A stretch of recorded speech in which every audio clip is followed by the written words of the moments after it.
Всем привет!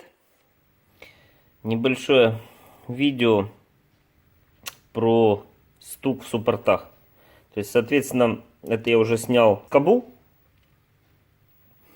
У некоторых автомобилях на пальчиках стоят резиночки здесь с краю. Пыльничек тоже используется как резинка, вот колечко вот это, которое убирает зазор и не дает пальцу стучать, потому что сам пальчик, когда он вот так может стучать на брусчатке, особенно это слышно.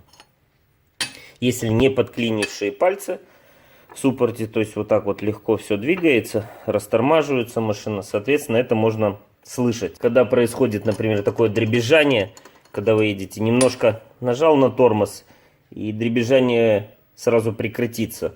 Это значит 100% выбралось место или в скобе, или износ пальца. Ну, износ пальца легко видно.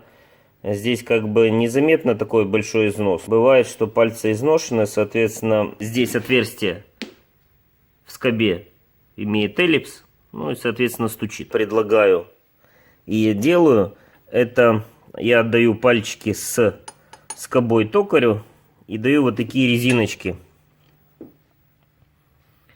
Такая небольшая резиночка.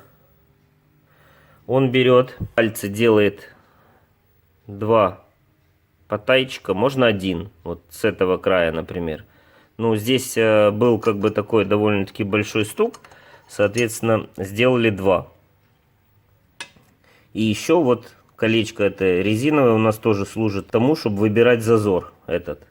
Вот здесь где-то вот в этом месте на пыльничке это колечко двигается. Соответственно, вот эта часть у нас в скобе работает. Вот даже по износу видно. Это скобы сняты с Chevrolet Aveo. Вот я снял все. Соответственно, второе колечко, то есть вот я снял, чтобы показать. Второе колечко я одену. Смазку я использую вот такую.